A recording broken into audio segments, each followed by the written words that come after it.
बिस्मिल्लाहिर्रहमानिर्रहीम। Welcome to nursing education Pakistan.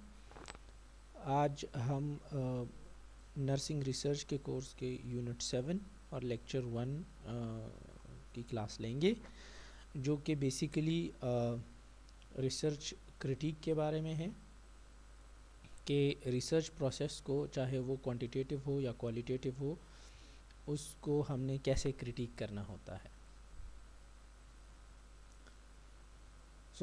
आज के हमारे इस लेक्चर के जो ऑब्जेक्टिव्स हैं वो यहाँ बताए गए हैं कि हम रिसर्च क्रिटिक के बारे में थोड़ा सा अंडरस्टैंड करेंगे, उसके पर्पस और रैशनल को डिस्कस करेंगे, और जो नेसेसरी एलिमेंट्स हम या जो क्वेश्चन आंसर करते हैं क्रिटिक के प्रोसेस में, उस पे हम बात करेंगे। So let's understand what is research critique. A research critique is basically an analysis of the research undertaking that focuses on its strength and limitation, and it is a systematic process for evaluating research studies and the results reported. तो जैसे यहाँ बताया गया है, research critic में हम देखते हैं कि क्या रिसर्च प्रोसेस को सिस्टमेटिकली फॉलो किया गया है या नहीं, और जो हमारे पास उसके रिज़ल्ट्स हैं, आया ये रिज़ल्ट्स रिलायबल हैं, सही तरीके से रिपोर्ट हुए हैं या नहीं। एंड थर्ड चीज़ जो हम देखते हैं वो उस रिसर्च की स्ट्रेंथ और उसकी लिमिटेशंस होती हैं।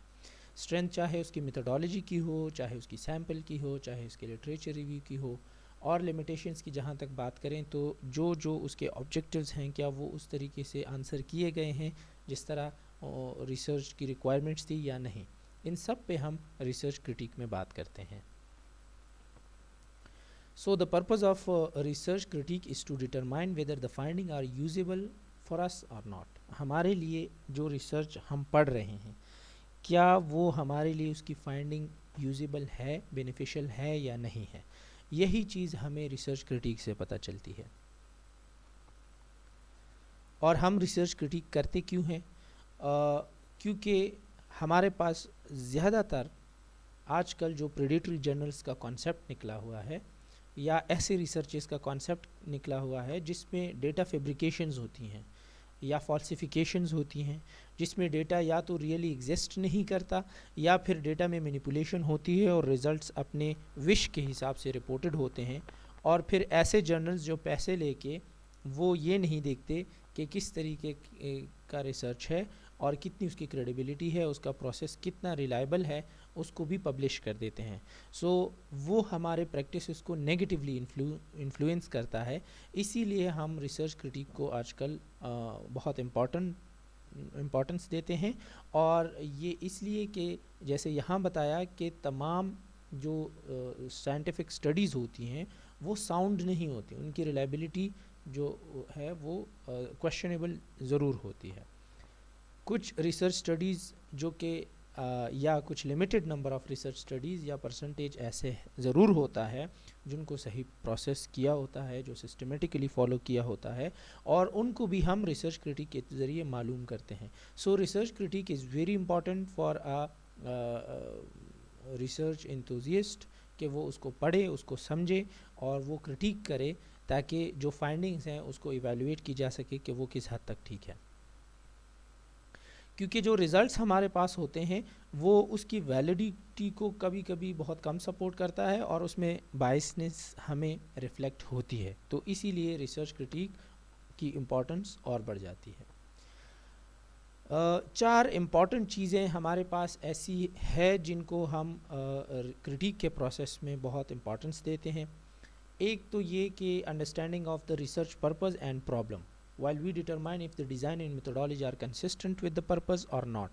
जो हमारे पास रिसर्च का पर्पस होता है, जो प्रॉब्लम आइडेंटिफाइड होता है, क्या उस प्रॉब्लम को आंसर करने के लिए, उस पर्पस को पूरा करने के लिए हमारे पास जो स्टडी डिज़ाइन और मेथडोलॉजी फॉलो हुई है वो कंसिस्टेंट है या नहीं है। और अगर तो कंसिस्टेंट है तो क्या वो मेथडोलॉजी प्रॉपरली अप्लाई की गई है या नहीं। मतलब उसमें सैम्पल साइज़ की अगर हम बात करें, पॉपुलेशन की बात करें, सेटिंग्स की, या क्वेश्चनर हो गया, या उसकी डेटा मैनेजमेंट की बात करें, तो क्या ये सारी चीज़ें वो प्रॉपर तरीके से अप्लाई की गई हैं, फॉलो की गई हैं या नहीं। तीसरा पॉइंट उसका आउटकम और कंक्लूजन के हिसाब से है, और वो ये है कि जो आउटकम और कंक्लूजन है क्या वो बिलीवेबल है, are they supported by the findings of the study. जो कंक्लूजन्स निकाला गया है क्या वो हमारे रिजल्ट्स में से दिख रहा है या नहीं। At the fourth point is the overall quality, strengths and limitations of the study, के रिसर्चर ने क्या उसकी रिगर को मेंटेन रखा है या नहीं, उसमें स्ट्रेंथ्स नज़र आ रहे हैं, और रिसर्चर अगर एक रिसर्च में उनको लिमिटेशन फील हुई है तो क्या वो लिमिटेशन उन्होंने रिपोर्ट की है या नहीं की है। ये चार चीज़ें ऐसी है जो कि हम क्रिटिक के प्रोसेस में उस पर नज़र ज़रूर डालते हैं। सो हमारे पास जो प्रोसेस है रिसर्च क्रिटिक का, उसकी कुछ स्टेप्स हैं। यहाँ पे स्लाइड में अगर पॉइंट नंबर 1 को देखा जाए तो it says that read the research article or report in its entirety to get a sense of the study and its contribution to the knowledge development। जब हम रिसर्च आर्टिकल पढ़ते हैं या रिसर्च रिपोर्ट पढ़ते हैं तो क्या हमें वो ये सेंस दे रहा है कि ये रिसर्च हमारे पास नॉलेज डेवलपमेंट में कंट्रीब्यूट कर रहा है या नहीं। एक तो हमें प्रोसेस में ये देखना है ओवरऑल जनरली। अगर दूसरी बार हम इसको पढ़ते हैं, आर्टिकल हो या रिपोर्ट हो, तो जो क्वेश्चन हमारे जहन में आते हैं वो उसको प्रॉपरली अप्रोप्रिएटली आंसर कर रहा है हर स्टेज पे या नहीं। मेथोडोलॉजी के हवाले से अगर हम क्वेश्चन करें तो क्या मेथोडोलॉजी उसको आंसर कर रही है। लिटरेचर रिव्यू के हवाले से अगर हम क्वेश्चन करें तो क्या literature review up to date है। अगर फाइंडिंग्स के हवाले से हम क्वेश्चन करें तो क्या फाइंडिंग्स हमें वो रिफ्लेक्शंस दे रही हैं जिनके हवाले से हम क्वेश्चन कर रहे हैं या नहीं। So the essential elements in the research critic process can be compiled in a series of questions for the process of critiquing research. हमारे पास एक सीरीज ऑफ क्वेश्चंस होते हैं जो कि हर सेक्शन जो रिसर्च का होता है उन पे किए जाते हैं, और वो हम देखते हैं उसका आंसर कि क्या ये रिसर्च हमारे पास इन क्वेश्चन का आंसर कर रहा है या नहीं। So source and abstract questions. Now coming to the source, if you talk about the source, how legitimate is the source. पहले तो हमें ये देखना है कि जहाँ से हम रिसर्च स्टडी कर रहे हैं, जहाँ से हमने ये रिसर्च स्टडी उठाई है, वो कितना लेजिटिमेट है, कितना रिलायबल है। जैसे प्रेडेटरी जर्नल्स की मैंने बात की, तो प्रेडेटरी जर्नल्स हमारे पास आजकल बहुत कॉमन हो गए हैं और वो ऑथेंटिक नॉलेज शेयर नहीं करते, तो इस वजह से प्रेडेटरी जर्नल्स की क्रेडिबिलिटी हमारे पास नहीं होती। फॉर एग्ज़ाम्पल, हमने ये देखना होता है कि जो हम स्टडी कर रहे हैं, जिस आर्टिकल को हम अपने रिसर्च क्रिटिक के लिए या जनरली अंडरस्टैंड करने के लिए भी पढ़ रहे हैं, सो आया ये किसी पीयर रिव्यू जर्नल से है, किसी ऑथेंटिक साइंटिफिक जर्नल से है, या किसी भी पॉपुलर मैगज़ीन से वो आर्टिकल उठाया है। डेफिनेटली अगर जर्नल से होगा तो उसकी क्रेडिबिलिटी ज़्यादा होगी, अगर तो वो जर्नल प्रेडेटरी जर्नल ना हो। लेकिन अगर तो किसी मैगज़ीन से उठाया हो तो उसकी क्रेडिबिलिटी पर क्वेश्चन मार्क होगी, क्योंकि हमारे पास जर्नल्स में हर वो फैक्ट जो शेयर किया जाता है उसका प्रॉपर रेफरेंस होता है, जबकि मैगज़ीन्स में हमारे पास ऐसे रेफरेंसेस शेयर नहीं किए जाते। सेकेंडली, हम देखते हैं एब्स्ट्रैक्ट को। जिस भी रिसर्च आर्टिकल को या स्टडी को हम उठाते हैं तो हम पहले एब्स्ट्रैक्ट को पढ़ते हैं, और ये सबसे टॉप पे दिया होता है टाइटल के बाद। एब्स्ट्रैक्ट बेसिकली हमें major theme of the research के बारे में बताता है कि बेसिकली ये रिसर्च जो कंडक्ट की गई है इसका मेजर थीम क्या है, ये स्टडी किस हवाले से है, और ये हमें स्टडी का पूरा एक स्नैपशॉट देता है from the topic, purpose to the methodology and the results. ये सारी चीज़ें हमारे पास एक शॉर्ट फॉर्म में एब्स्ट्रैक्ट में दी गई होती है। सो हम इस स्नैपशॉट से डिसाइड करते हैं कि कितना ये सोर्स रिलेवेंट है हमारी अंडरस्टैंडिंग के लिए या जिस चीज़ के लिए हम ये रिसर्च पढ़ रहे हैं, in terms of topic, population, methodology और the findings. Then comes to the problem and purpose questions. जब एब्स्ट्रैक्ट हम स्टडी कर लें और वो हमारे क्वेश्चन का आंसर कर लेते हैं, वो पूरा कर लेते हैं, तो हम सेकेंडली इंट्रोडक्शन के पार्ट की तरफ आते हैं। और इंट्रोडक्शन में हमारे पास बेसिकली एक बैकग्राउंड इंफॉर्मेशन दी गई होती है उस रिसर्च स्टडी के हवाले से, एंड जो प्रॉब्लम होता है रिसर्च का उसको वहाँ पे बता दिया जाता है कि क्या जो प्रॉब्लम है जिसके हवाले से ये रिसर्च की गई थी, चाहे वो सेटिंग में हो या लैक ऑफ रिसर्च हो या फर्दर रिसर्च की नीड हो जिसके हवाले से ये रिसर्च की गई है, क्या वो प्रॉब्लम एग्जिस्ट करता था या नहीं। ये बैकग्राउंड इंफॉर्मेशन में इंट्रोडक्शन में हमें मिल जाता है। और जिसके हवाले से रिसर्चर ने इस पर स्टडी की होती है, वो रिसर्चर का जो क्लेम होता है या जो इंटेंशन होता है वो भी इसमें बता दिया जाता है in the part of purpose. So purpose में हम ये कुछ क्वेश्चंस करते हैं कि basically what was the purpose of this study, was the purpose clear enough to conduct this study, क्या इस स्टडी की प्रॉपर नीड थी या पहले ऐसी स्टडीज़ सिमिलर कॉन्टेक्स्ट में मौजूद थी और इसको रेप्लिकेट किया गया है, और क्या जो रिसर्च स्टडी की भी गई है वो हमारे पास जो एग्जिस्टिंग नॉलेज है, जो लिटरेचर है, उसमें कोई एडिशन करता है या नहीं। Is it improving our body of literature और नॉट। जब हमारे पास ये क्वेश्चन सॉर्ट आउट हो जाएं तो क्रिटिक के प्रोसेस में हम फिर जाते हैं लिटरेचर रिव्यू की तरफ, and then we analyse the literature review through some of the questions.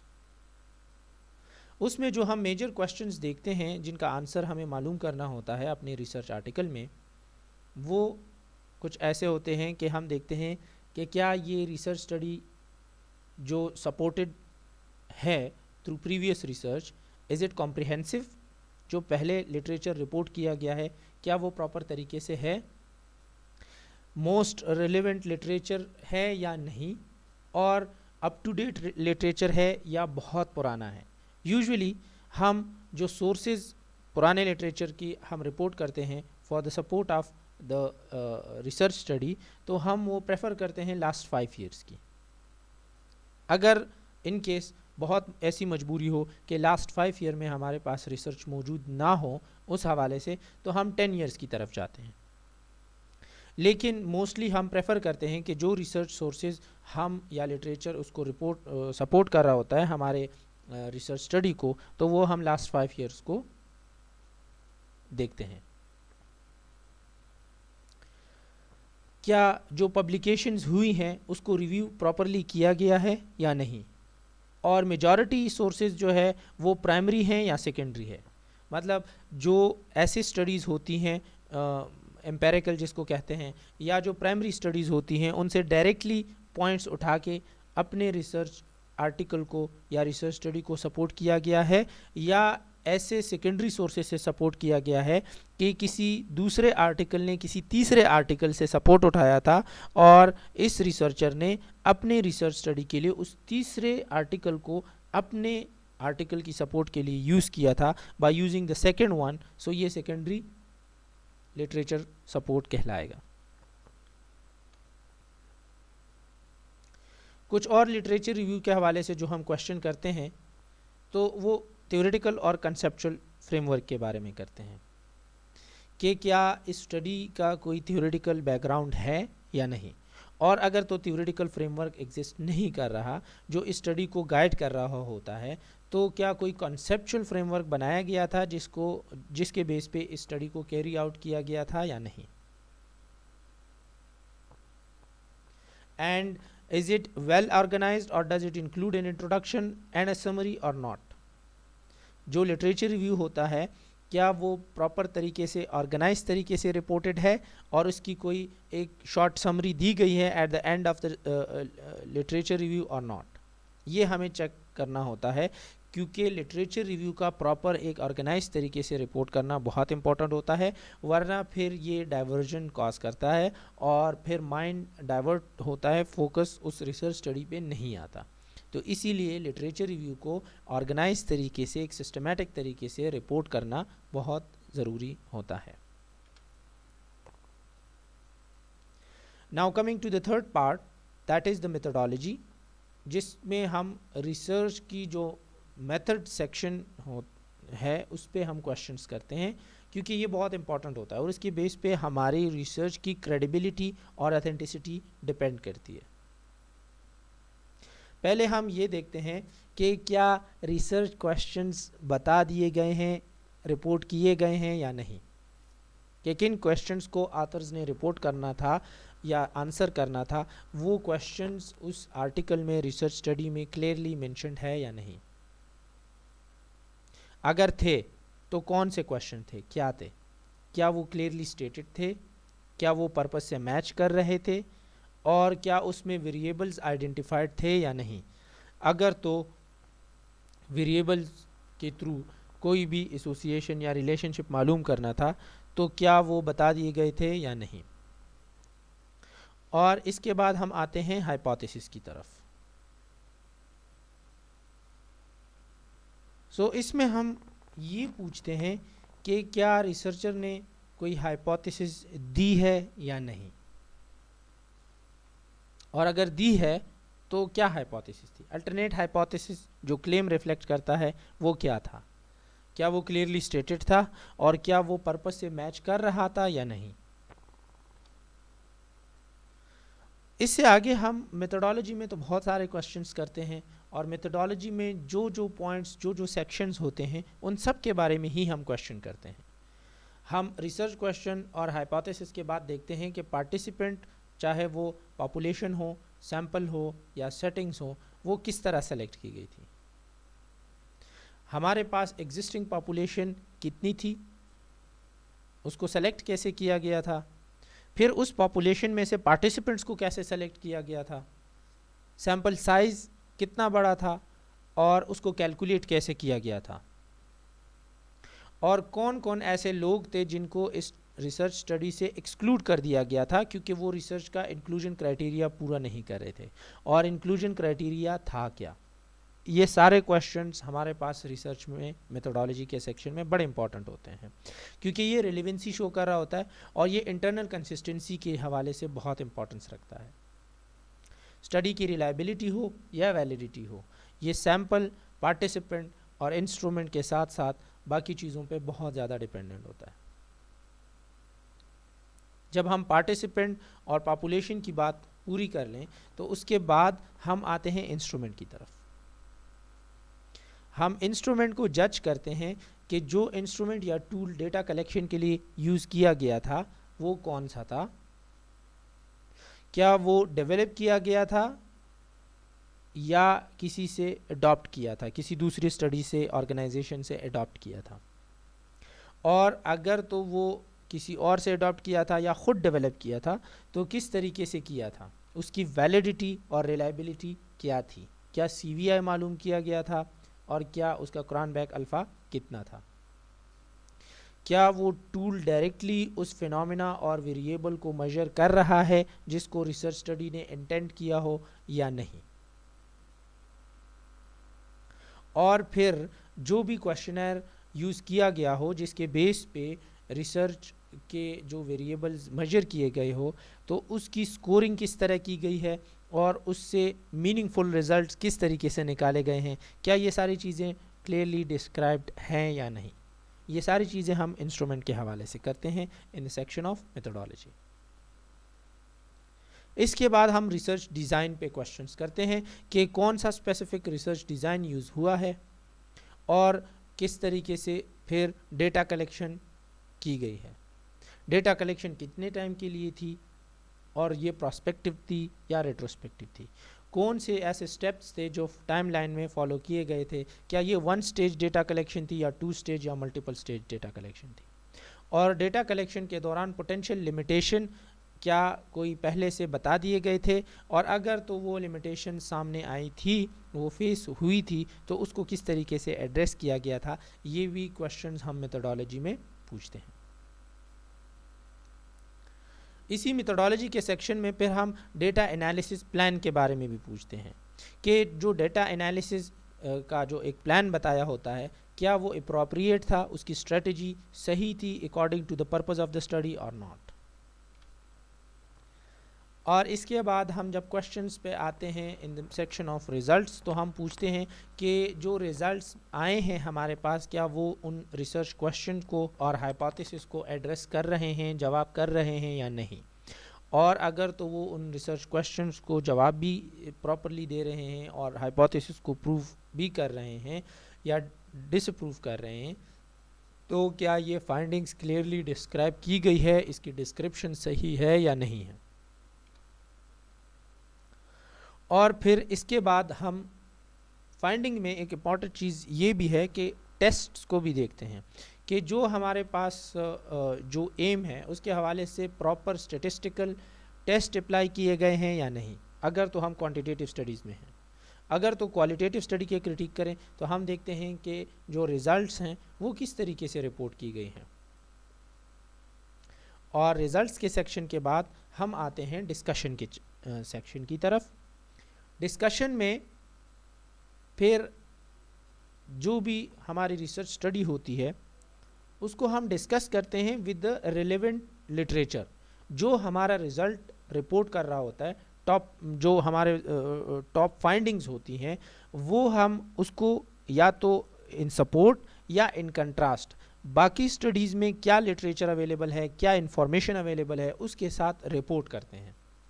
So discussion के सेक्शन में हम ये क्वेश्चन करते हैं कि क्या जो रिज़ल्ट्स थे उनको ब्रॉडर लिटरेचर के साथ कंपेयर किया गया है, रिपोर्ट किया गया है या नहीं। और फिर इस स्टडी की लिमिटेशंस क्या थी, जो रिकमेंडेशन बताए गए हैं क्या वो प्रैक्टिकल एप्लीकेशन के लिए सूटेबल है या नहीं, उसकी प्रैक्टिकल एप्लीकेशन है या नहीं। और जो रिकमेंडेशन फर्दर रिसर्च के बारे में की गई है क्या वो साउंड रीजंस के बेस पे की गई है या नहीं। तो ये सारे क्वेश्चन हम डिस्कशन के पार्ट में करते हैं। So the question just discussed were designed for critiquing quantitative research. The critique of qualitative research take a slightly different focus. जो हमने पिछले उसमें बात की वो कुछ जर्नल भी थी और ज़्यादातर फोकस कर रही थी क्वांटिटेटिव रिसर्च के क्रिटिक पे, क्योंकि क्वालिटेटिव रिसर्च का जो एक तरीक़ेकार है वो थोड़ा सा डिफरेंट होता है। Because qualitative researchers study things in their natural setting, attempt to make a sense of or interpret phenomena in terms of the meaning people brings to them. क्योंकि क्वालिटेटिव रिसर्च में रिसर्चर जो होते हैं वो खुद अपनी आइडियाज़ या अपने इन्फ्रेंसेस उस पर ड्रॉ नहीं करते, वो एज इट इज़ चीज़ों को रिपोर्ट करते हैं जो बाकी लोग उनको रियल सेटिंग में बता रहे होते हैं और बाकी लोग उनको रिपोर्ट करते हैं सब्जेक्टिवली। सो क्वालिटेटिव रिसर्च की क्रिटिक थोड़ी सी डिफरेंट होती है। अब जो पिछला हमने, मैं एक बार फिर इसको रिपीट कर रहा हूँ, जो पिछले जितने भी स्लाइड्स हमने पढ़े हैं ये वैसे तो जनरल रिसर्च क्रिटिक के पैटर्न को बता रहे थे, लेकिन मेन फोकस इसका क्वांटिटेटिव रिसर्च का था। क्वालिटेटिव थोड़ा सा डिफरेंट होता है क्योंकि हमारे पास जो क्वालिटेटिव रिसर्च है इसका एक तरीक़ेकार डिफरेंट है। They are interested, qualitative researcher are interested in understanding how the people interpret their experiences. इसमें रिसर्चर का अपना पॉइंट ऑफ व्यू ऐड नहीं होता, तो इस वजह से क्वालिटेटिव रिसर्च का क्रिटिक टोटली एक डिफरेंट पैटर्न फॉलो करता है। And qualitative research start with a general problem without specific question or hypothesis to guide the study. इसमें प्रॉब्लम तो बताया होता है कि ये फलां फलां प्रॉब्लम एग्जिस्ट करती है और जिसको रिपोर्ट कर जिसको फाइंड आउट करना, उसके बारे में अंडरस्टैंड करना हमारे लिए बहुत इम्पॉर्टेंट है। इसीलिए इस तरह के जो रिसर्च स्टडीज़ होती हैं उसमें हमारे पास कोई स्पेसिफिक क्वेश्चंस या हाइपोथेसिस हम नहीं बनाते, क्योंकि हमने इसमें कॉज एंड इफ़ेक्ट स्टडी नहीं करना होता। इसमें हमने कोई एसोसिएशन, रिलेशनशिप, डिफरेंस या कोई इस तरह की चीज़ें फाइंड आउट नहीं करनी होती। हमने जस्ट जो प्रॉब्लम स्टेटमेंट है, जो फिनोमेना है, उसको अंडरस्टैंड करना होता है। इसमें ज़रूरी नहीं कि हमारे पास कोई थ्योरेटिकल या कंसेप्चुअल फ्रेमवर्क हो, क्योंकि क्वालिटेटिव रिसर्च में अगर तो वो grounded theory research design follow कर रहे हैं तो उसका मकसद ही एक थ्योरी बिल्डअप करना है। और अगर वो तो किसी फिनोमिना को स्टडी कर रहे हैं तो ज़रूरी नहीं उसके लिए पहले से एक कॉन्सेप्चुअल फ्रेमवर्क हो, क्योंकि हम ऑलरेडी ऑन एक कॉन्सेप्ट बना रहे होते हैं, एक नॉलेज जनरेट कर रहे होते हैं, तो इसलिए इसमें ज़रूरी नहीं है कि थ्योरेटिकल या कॉन्सेप्चुअल फ्रेमवर्क हो। इसमें हमारे पास सैम्पल साइज़ पर्पसिव होता है, स्मॉल सैम्पल साइज़ होता है। जिस तरह के पिछले लेक्चर में हमने कहा था कि क्वालिटेटिव स्टडीज़ में हम 3 to 30 के करीब सैम्पल साइज़ लेते हैं, क्योंकि इसमें हमारे पास डेटा जो है वो काफ़ी रिच होता है, सब्जेक्टिव होता है, तो इस वजह से हमारे पास अगर सैम्पल साइज़ कम भी हो तो इससे कोई फ़र्क नहीं पड़ता। सेकेंडली, क्वालिटेटिव रिसर्च का मतलब जनरलाइजेबिलिटी नहीं होता। और इसमें जहाँ तक इंस्ट्रूमेंट की बात है तो इंस्ट्रूमेंट बहुत इंटेंसिवली, बहुत इन डेप्थ अंडरस्टैंडिंग के लिए यूज़ होता है, और ये अनस्ट्रक्चर्ड होता है, क्योंकि इसमें जो क्वेश्चंस होते हैं वो रिसर्चर ख़ुद डिफ़ाइन करता है कि इस फिनोमिना के को अगर हमने इन डेप्थ अंडरस्टैंड करना है तो कौन कौन से क्वेश्चन करने हैं और फिर फर्दर उसकी प्रोबिंग कितनी करनी है।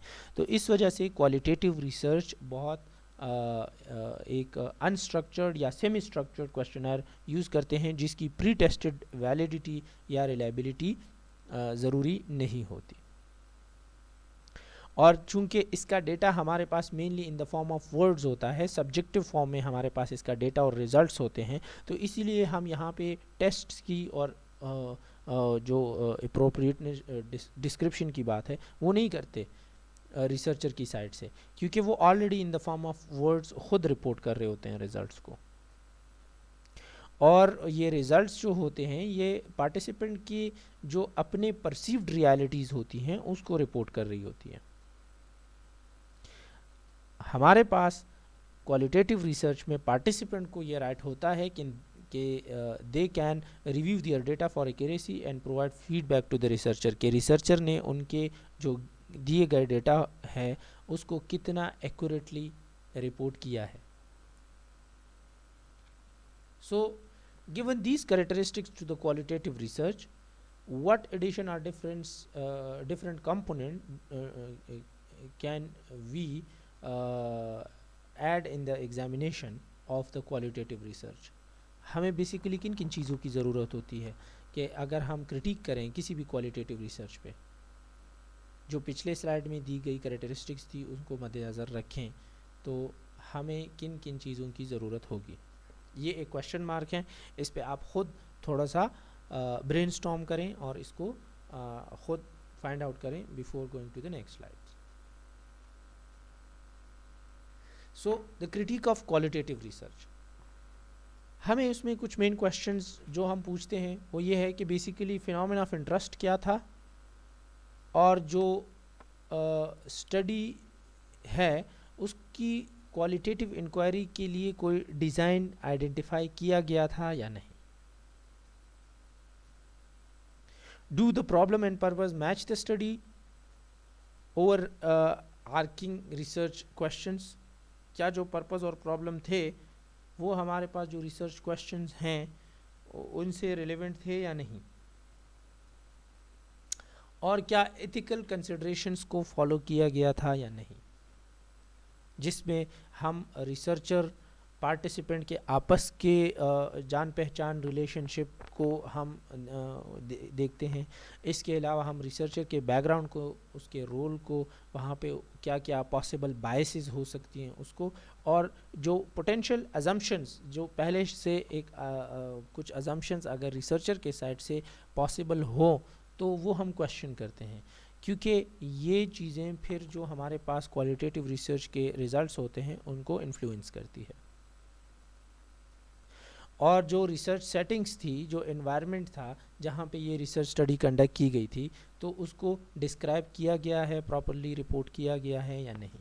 ये कुछ क्वेश्चंस हम क्वालिटेटिव रिसर्च में करते हैं अलॉन्ग विद द हम rational provided for the selection of the purposive sampling, कि अगर तो पर्पसिव सैम्पलिंग की गई है, ये इतने limited number of people select किए गए हैं फॉर कंडक्टिंग क्वालिटेटिव स्टडी, तो उसका कोई प्रॉपर रैशनल दिया गया है या नहीं, उसमें फर्दर मोर डेटा कलेक्शन के क्या अप्रोचेस यूज़ हुए हैं, क्या सिर्फ इंटरव्यूज़ हुए हैं या फोकस ग्रुप डिस्कशंस भी हैं इसमें, या कोई डॉक्यूमेंट्स वगैरह मेडिकल रिकॉर्ड हो गया या कि कम्युनिटी रिकॉर्ड्स हो गए उनको रिव्यू किया गया है या नहीं, रिसर्चर ने ख़ुद अपनी ऑब्जर्वेशंस क्या की हैं, और जो ओपन एंडेड क्वेश्चनर है उसमें बेसिकली कौन कौन से क्वेश्चंस शामिल थे जो कि रिसर्च की पर्पस और इंक्वायरी के लिए अप्रोप्रिएट थे।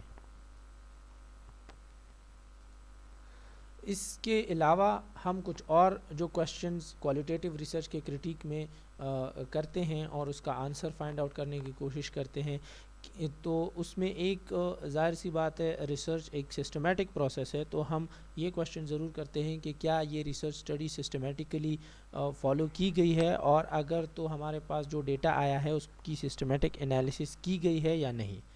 अगर तो की गई है तो क्या उसको क्लियरली डिस्क्राइब भी किया गया है अपने रिसर्च आर्टिकल में या नहीं। फिर जो रिज़ल्ट्स हमारे पास रिपोर्ट होते हैं क्वालिटेटिव स्टडीज़ में, वो usually in the form of themes and categories होते हैं।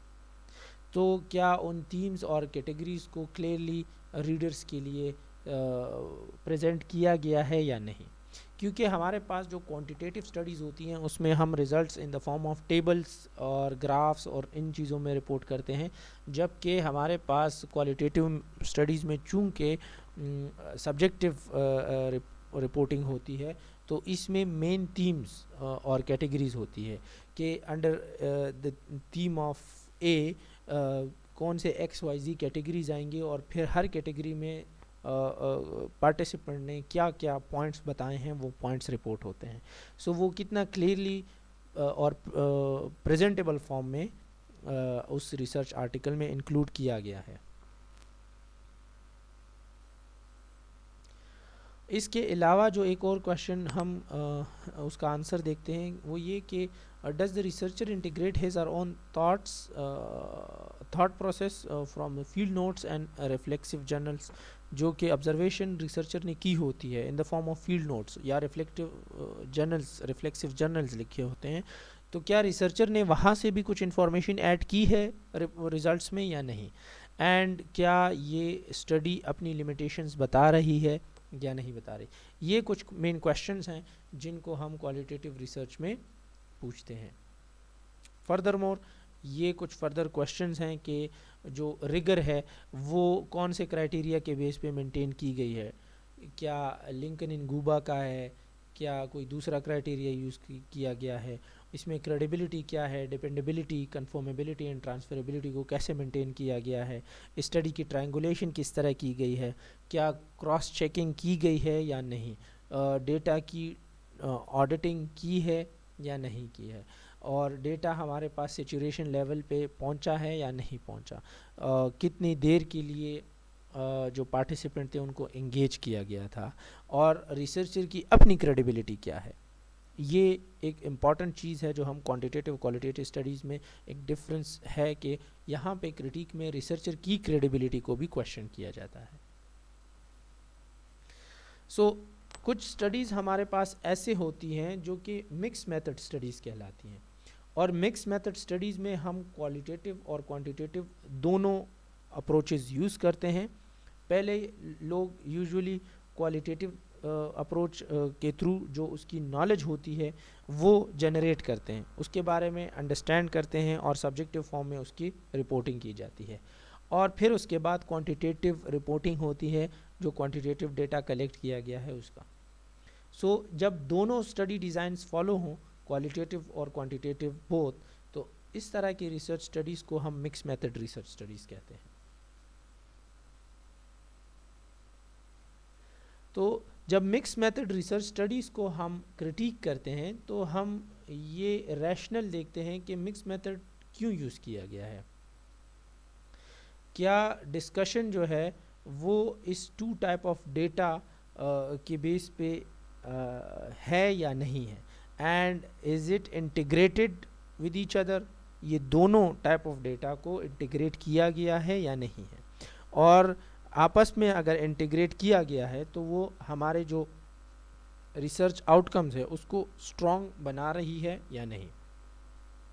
ये एडिशनल क्वेश्चंस होते हैं जो कि हम मिक्स मेथड रिसर्च में पूछते हैं। सो बेसिकली आज का हमारा ये रिसर्च क्रिटिक का एक जनरल प्रोसेस डिस्कस करने का लेक्चर था। आगे हम फर्दर अपने लेक्चर्स में क्वांटिटेटिव रिसर्च को कैसे क्रिटिक करते हैं और क्वालिटेटिव रिसर्च को कैसे इन डेप्थ क्रिटिक करते हैं उसके बारे में पढ़ेंगे। Thank you so much. I hope this will help you in your study and good luck.